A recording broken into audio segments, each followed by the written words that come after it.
Let's be honest. If you've been feeling anxious lately, you're not alone. Most people feel the same. It's like we're stuck in a never-ending race. Everyone else seems to be moving forward, looking happy and successful, and we're scared of being left behind. Martha Beck, in this book, doesn't tell you that anxiety is bad and that you need to destroy it. Not at all. She says anxiety is a messenger, a signal that something inside you needs attention. And if you learn to listen, it can actually guide you. So let's dive in together and see what this book teaches us about turning anxiety into calm and clarity.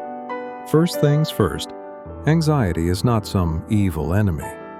It's just a warning light on the dashboard of your mind. But here's the problem. Instead of asking why the light is on, we usually just cover it up. We scroll on social media, distract ourselves with work, or even numb it with pills. Sure, the light goes off for a while, but the problem remains. Martha says, stop running. Pause and ask your anxiety, what are you trying to tell me?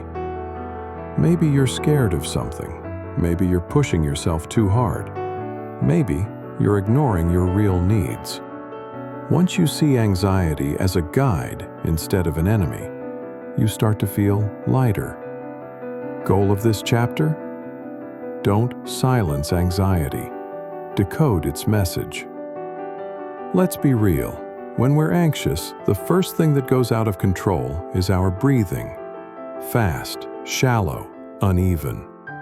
Your body thinks you're in danger, but the truth is, most of the time it's not danger. It's just your mind creating stress. Martha gives a super simple exercise. Breathe in for 4 counts, hold for 4 counts, exhale for 6 counts. That's it. Sounds basic, but this little practice can reset your brain within minutes, shifting you from panic mode to calm mode. And if you repeat it daily, it's like a reset button for your entire nervous system. Goal of this chapter? Calm begins with your breath. Now, let's talk about one of the biggest killers of peace: comparison. You open Instagram and see people traveling, smiling, living their perfect lives.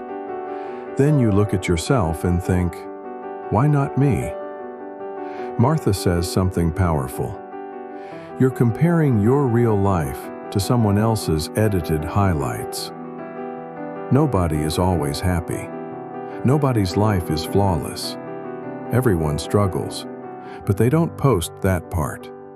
So instead of comparing yourself with others, compare yourself with yesterday's version of you. If today you've taken even a tiny step forward, that's a win.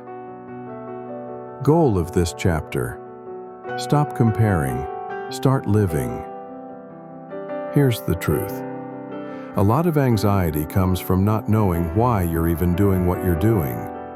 Without a purpose, every little challenge feels huge. You're blown around by every little wind, this trend, that pressure, this expectation. Martha insists, find your why. The thing that gives your life meaning. It could be family, art, helping others, or personal growth. When you know your why, challenges stop being mountains. They become stepping stones. Goal of this chapter: with a strong why, anxiety loses its power. Finally, let's talk about presence. When was the last time you really lived in the present? No thoughts of tomorrow, no regrets of yesterday, just this moment. The truth is, most of our anxiety comes from the future or the past. But the future hasn't happened yet, and the past is already gone. The only thing real is now. Martha teaches us to savor the little things: the taste of your coffee, the smell of rain, the sound of birds.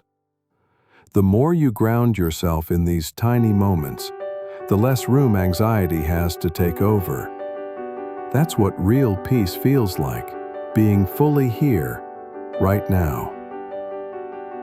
Goal of this chapter: peace is here, in this very moment.